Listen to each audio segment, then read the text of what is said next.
받으실 말씀은 마가복음 1장 14, 15절 말씀입니다. 한 목소리로 합독하시고 말씀을 나눕니다. 읽습니다. 시작. 요한이 강제로 예수께서 갈릴리에 오셔서 하나님의 복음을 전파하여 이르시되 때가 찼고 하나님의 나라가 가까이 왔으니 회개하고 복음을 믿으라 하시더라. 아멘. 천국을 선포하는 방법.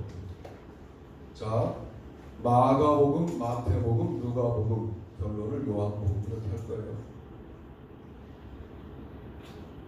지도자가 사라진 혼란을 경험하는 갈릴리를 품는 천국 메시지를 전하는 겁니다. 여러분, 이게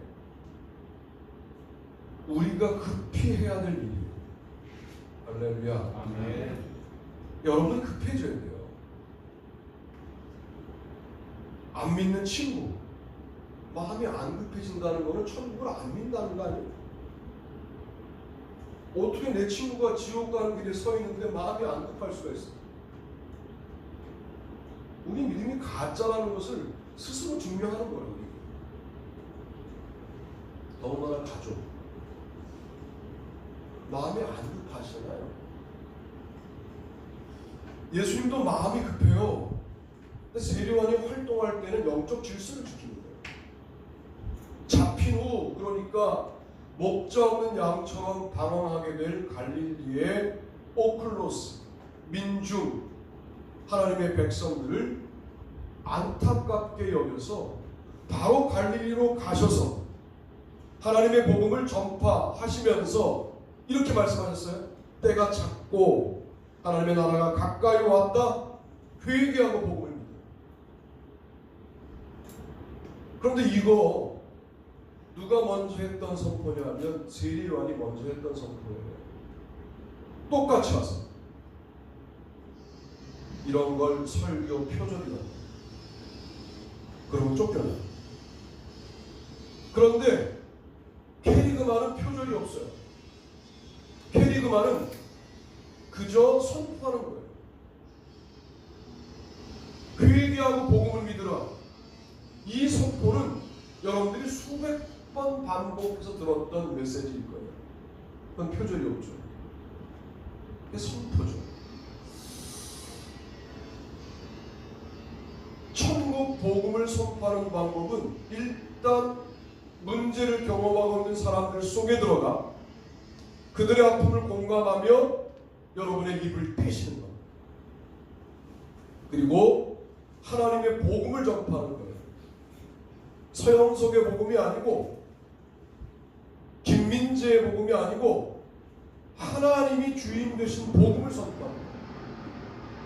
이 모든 인간을 구원하는 아름다운 역사의 정점에 누가 계시냐? 하나님의 섭리가 있고 계획이 있고 그 계획 안에 오신 예수 그리스도를 구세주로 믿는 순간 당신도 구원 백성이 된다라고 하는 이 복음 선포를 나를 드러내지 않고 하나님의 복음을 전파할 수 있어야 합니다.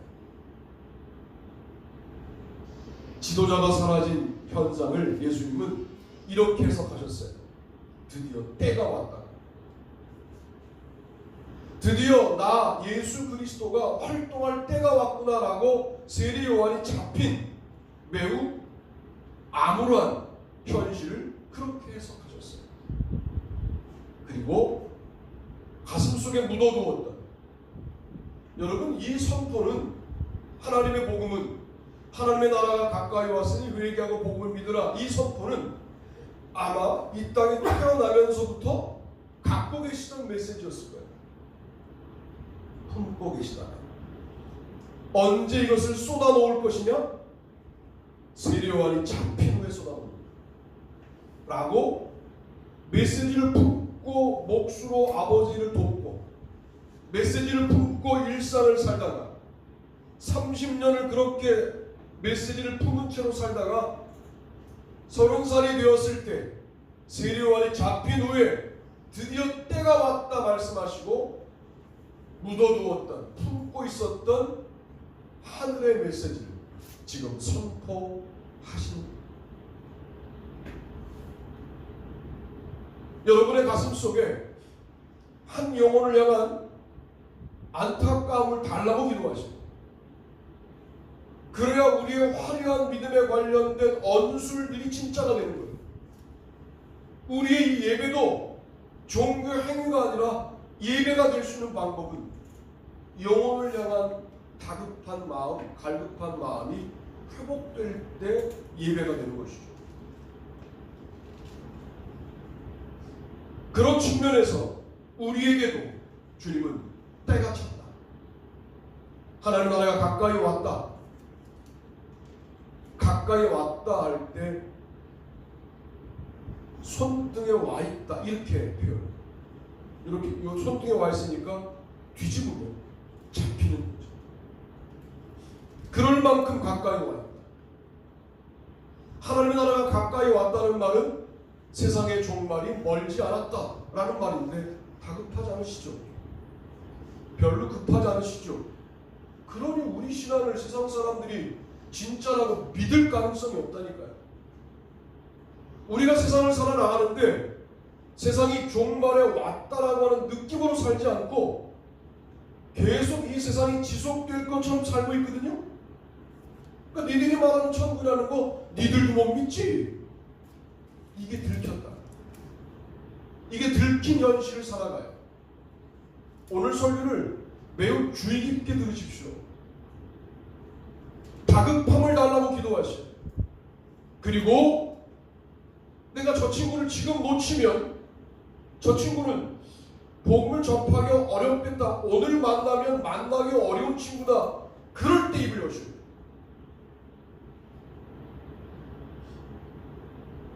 조영기 목사님이 기차를 타고 어디 집회 가시는데 마음속에 술 먹고 지나는 저 남자에게 복음을 준 거예요. 그런 마음을 주시다. 그런데 나는 목사인가? 저 사람이 저렇게 살다가도 누구 만날 수 있지.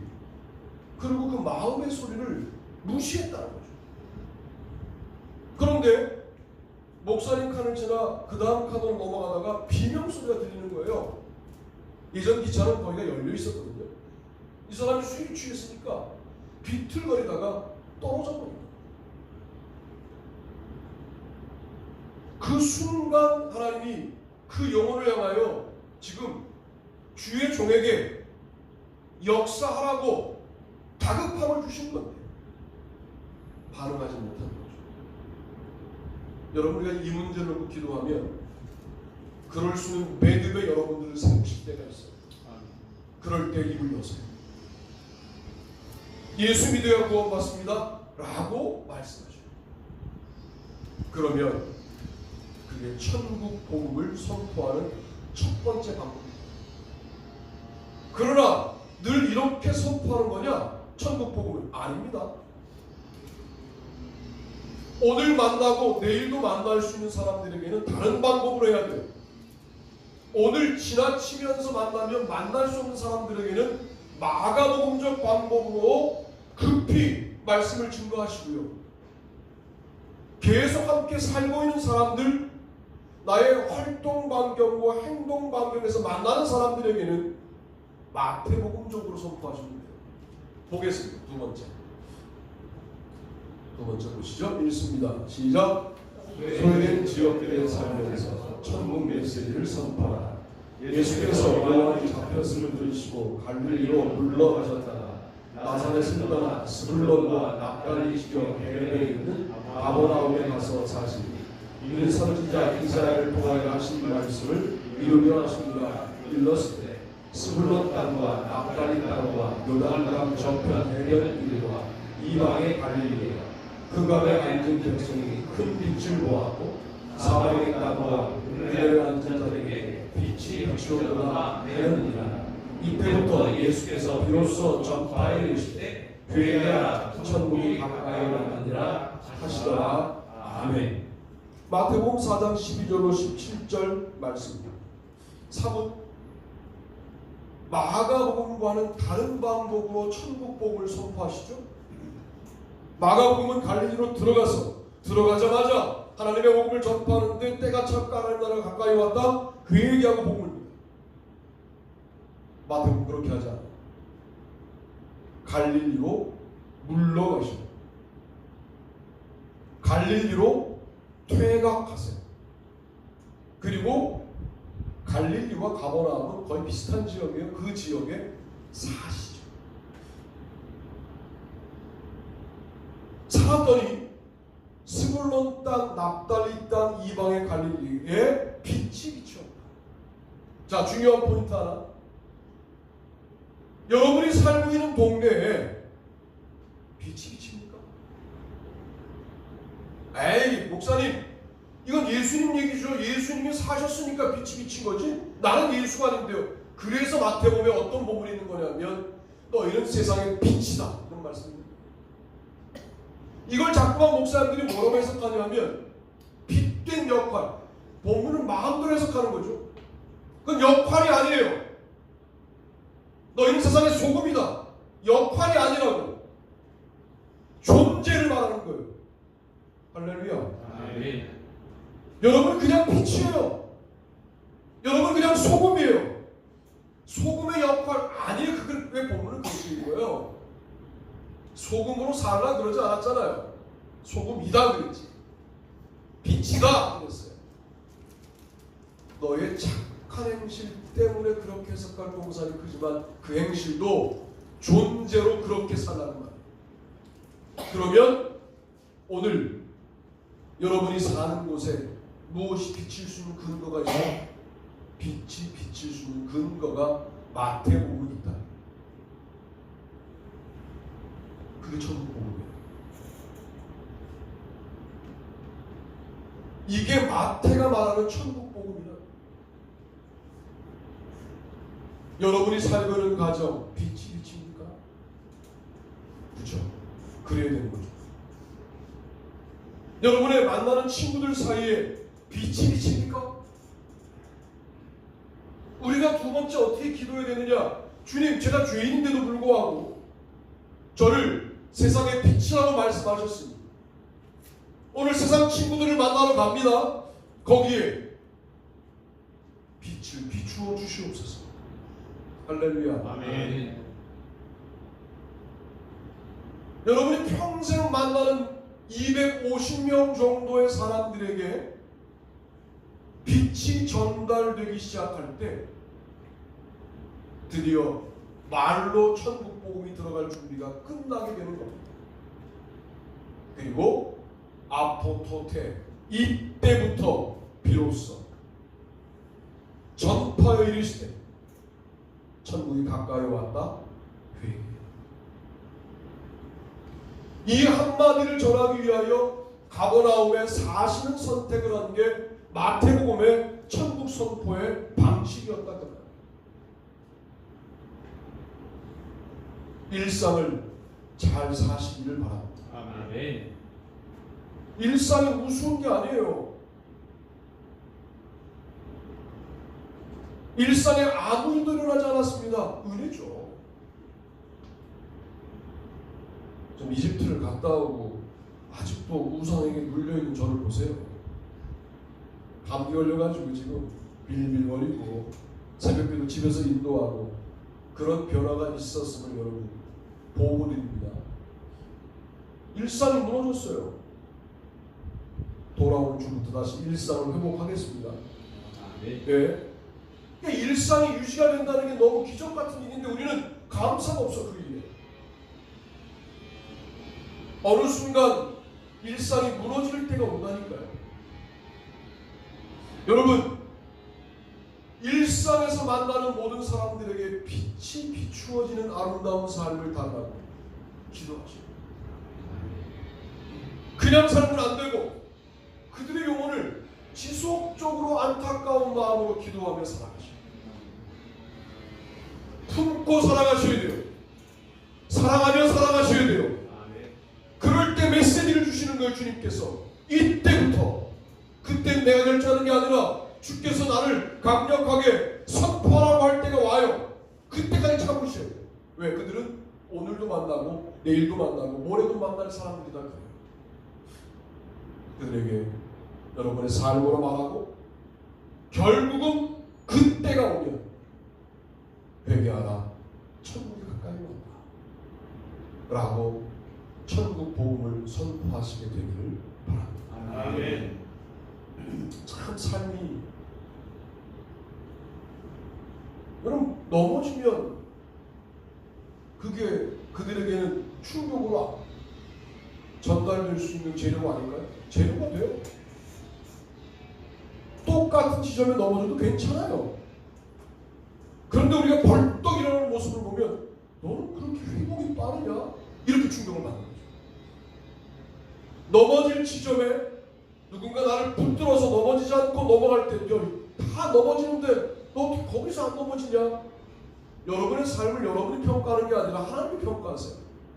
그러니까 나는 모범적인 인생이 아니라 주께서 하실 일이 없어요. 왜 당신이 규정을 합니까? 왜 당신이 당신의 삶을 정의합니까? 저는 이번 생은 망했어요. 다음 생도 망할 거예요. 다음 생이 없어요. 왜 망했다고 본인이 결정하십니까? 망하는 것을 통해서도 일하신다니까요. 넘어진 자리에서도 주님께서 일하신다니까요. 여러분의 삶 전체가 천국 복음을 전파할 수 있는 아름다운 현장이라는 사실을 잃어버리지 않게 될 때 거기에 빛이 비칩니다. 그리고 그때가 와요. 그러면 회개하라, 천국이 가까이 왔다 라고 말씀하시면 되는 겁니다. 세 번째는 또 뭐가 있냐, 누가복음에 이런 말씀이 있어요. 제목과 본문 읽어봅니다. 시작. 소외된 지역에 천국의 능력이 임하기를 선포하라.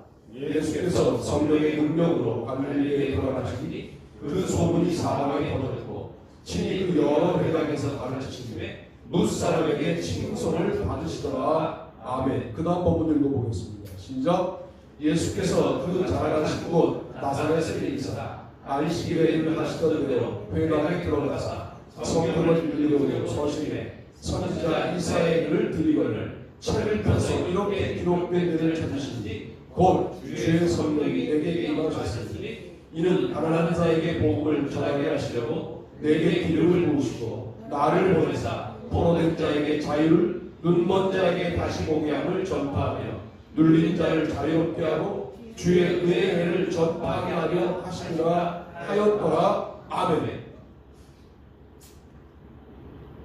회개하라, 천국이 가까이 왔다라고 선포하는 게 아니라 주께서 능력을 베푸신다라고 선포합니다. 천국의 본질이 뭐냐? 주의 은혜의 해다. 그런데 잘 본문을 보니까 가난한 자에게 복음을 전하게 하시려고 내게 기름을 부으시고 나를 보내사 포로된 자에게 자유를, 이렇게 되어 있어요. 많은 해석자들이 가난한 자 따로, 포로된 자 따로, 눈먼 자 따로, 눌린 자 따로 해석해 왔는데 잘 읽어보세요. 가난한 자에게 복음을 전하게 하시려고 내게 기름을 부으시고 해서 끊고 나를 보내사 포로된 자에게, 눈먼 자에게, 눌린 자에게. 포로된 자, 눈먼 자, 눌린 자는 모두 가난한 자의 범주에 속해 있어요. 이렇게 읽어야 돼요. 가난한데 포로됐어요. 가난한데 눈 멀었어요. 가난한데 눌렸어요. 얼마나 힘들까요?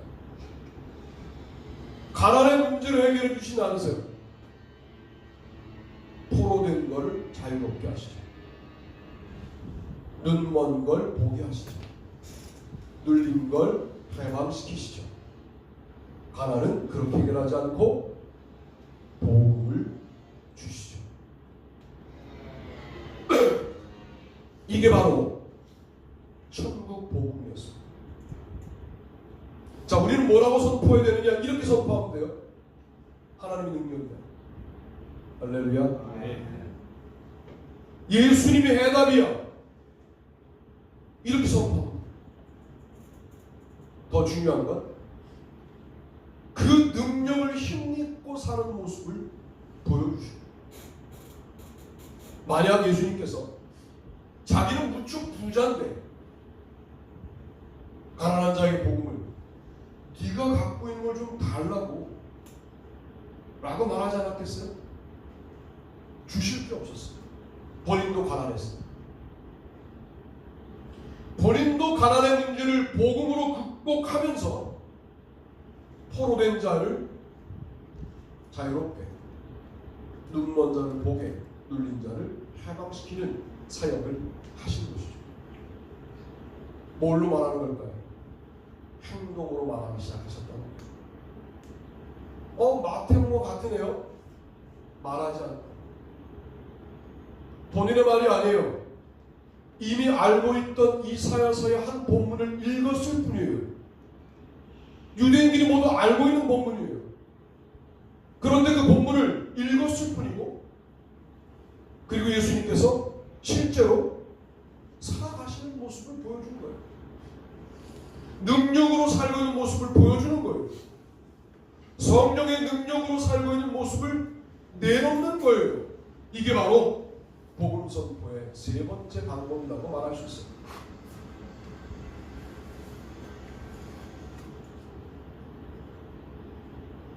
따라합시다. 예수님은 나에게 능력이시다.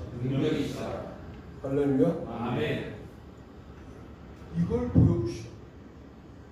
아니, 의도적으로 보여주려고 애쓸 필요도 없어요. 정말 그렇게 살고 계신 모습을 그냥 어울려 보여주시는 거예요. 솔직히 우리가 세상에 동화되어 살았지 그동안. 세상에게 나의 색깔, 하나님의 능력이야, 예수님의 해답이야, 하늘나라가 궁극적인 우리가 가야 할 곳이야를 능력으로 보여준 적이 있냐 그 말. 가난하면 똑같이 한탄했고 눌리면 똑같이 아파하는 그 단계를 넘어서 아파하다가도 성령의 공급을 받아 능력으로 일어서는 모습을 여러분 보여주셔야 돼요. 이게 선포예요. 물론 이것도 계속 만날 사람들에게, 오늘 보고 못 볼 사람들에게는 급히 말하세요. 그 수밖에 없어요. 그러나 같이 살아가는 사람들에게는 예수님의 능력을, 성령님의 권능을 보여주세요. 이렇게 기도하셔야 되겠죠. 주님, 저에게 성령의 능력을 갑절로 주십시오. 나이 먹어 육신은 후패했으나 성령의 능력을 갑절로 주셔서 내가 만나는 모든 사람들에게 예수님의 능력임을, 하나님의 능력임을, 성령님의 능력임을 내가 증명하는 게 아니라 당신들이 증명하는 모습을 그들이 보게 하여 주시옵소서. 이런 놀라운 일이 여러분 일어날 때 천국 복음이 전파되는 것 아니겠습니까? 복음서 내보내는 게 너무 감사해요. 천국 복음 하나만 가지고도 이렇게 다양한 이야기가 가능하지 않습니까? 아, 이렇게 발전해 가는구나. 그 발전의 마지막 모습이 요한복음이다 라고 말씀드리고 싶어요. 우리 요한복음 본문 읽어보시죠. 우리 3장 16절부터 18절 말씀. 그 전부터 있나요? 이걸 읽어보시죠. 시작. 하나님이 세상을 이처럼 사랑하사 독생자를 주셨으니 이는 그를 믿는 자마다 멸망하지 않고 영생을 얻게 하려 하십니다. 하나님이 그 아들을 세상에 보내신 것은 세상을 심판을 하심이 아니요 그로 말미암아 세상이 구원을 받게 하려 하십니다. 그를 믿는 자는 심판을 받지 아니하는 것이요 믿지 아니하는 자는 하나님의 독생자 이름을 믿지 아니하므로 벌써 심판을 받은 것이니라. 아멘. 지금이죠. 지금으로 사시는 오로 믿는 자. 만만치 않죠. 늘 믿음을 점검하는 게 중요합니다. 그래서 제가 서두에 왜 나는 영혼에 대한 갈급함과 다급함이 없을까? 이거 여러분 이런 걸 빨리 잡아내야 돼요. 왜 나는 하늘 나라를 사모하는 마음이 없을까?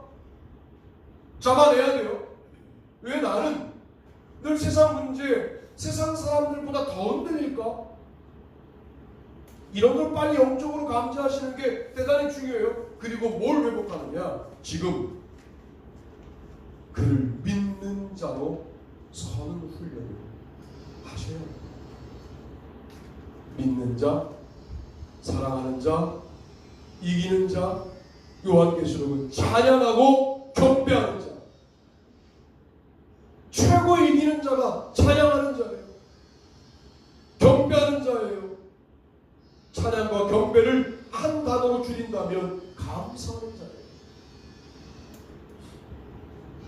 해야 되기 때문에 하는 것은 능력이 없어요. 해야 하는 책임감 때문에 감당하는 것은 늘 육신의 흔적을 남기잖아요. 저처럼.